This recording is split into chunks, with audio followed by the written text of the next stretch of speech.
తూర్పుగోదావరి జిల్లా అనపర్తి నియోజకవర్గం బిక్కవోలు మండలం కోమరిపాల గ్రామంలో మాజీ ఎమ్మెల్యే స్వర్గీయ పడాల అమ్మిరెడ్డి వర్ధంతి సందర్భంగా నివాళులర్పించారు ఎమ్మెల్యే నల్లమిల్లి. బిక్కవోలు మండలం కోమరిపాలెంలో మాజీ ఎమ్మెల్యే స్వర్గీయ పడాల అమ్మిరెడ్డి వర్ధంతి సందర్భంగా వారి తనయులు మాజీ జడ్పీటీసీ రాష్ట్ర సర్పంచుల సమైక్య మాజీ అధ్యక్షులు పడాల రాము ఆధ్వర్యంలో కీర్తిశేషులు పడాల అమ్మిరెడ్డి విగ్రహానికి నివాళులర్పించారు అనపర్తి శాసనసభ్యులు నల్లమిల్లి రామకృష్ణారెడ్డి. అనపర్తి నియోజకవర్గం ఎన్డీఏ నాయకులు కార్యక్రమంలో అనపర్తి నియోజకవర్గ ఎన్డీఏ నాయకులు కార్యకర్తలు బిక్కవోలు మండల నాయకులు కార్యకర్తలు పాల్గొన్నారు. పడాల అమ్మిరెడ్డి గారి 38వ వర్ధంతి కార్యక్రమం కొమరపాలెం గ్రామంలో అత్యంత ఘనంగా జరగడం జరిగింది.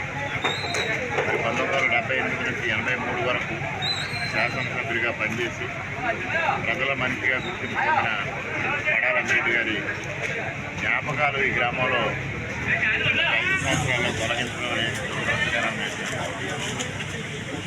గత 4 మాసాల క్రితం అమ్మిరెడ్డి గారి జయంతి జరిగిన రోజు ఆ రోజు స్పష్టంగా ప్రకటించడం జరిగింది.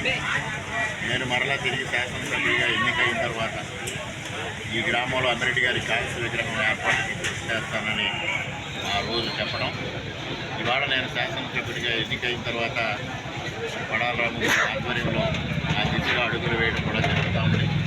త్వరలోనే అమ్మిరెడ్డి గారి కాంస్య విగ్రహాన్ని ఏర్పాటు చేయడంతో పాటు పెద్దలు అమ్మిరెడ్డి గారి తండ్రి గారు పూర్వపు రాయవరం సమితి అధ్యక్షులు రామారెడ్డి గారి విగ్రహాన్ని కూడా ఇక్కడ తొలగించడం జరిగింది. దాన్ని కూడా మరలా ఏర్పాటు చేయడం, ఈ గ్రామంలో ఏదైతే తొలగించిన అమ్మిరెడ్డి గారి జ్ఞాపకాలని మరలా యథాతథంగా పెట్టడం, ఈ గ్రామ అభివృద్ధి కోసం, ఈ ప్రాంత అభివృద్ధి కోసం అమ్మిరెడ్డి గారు ఏ విధంగా కృషి చేశారు, వారి జ్ఞాపకాలు జరగాలంగా పదిలంగా ఉండేలాగా ఇవాళ కూటమి ప్రభుత్వం కృషి చేస్తామని సందర్భంగా తెలియజేస్తాం.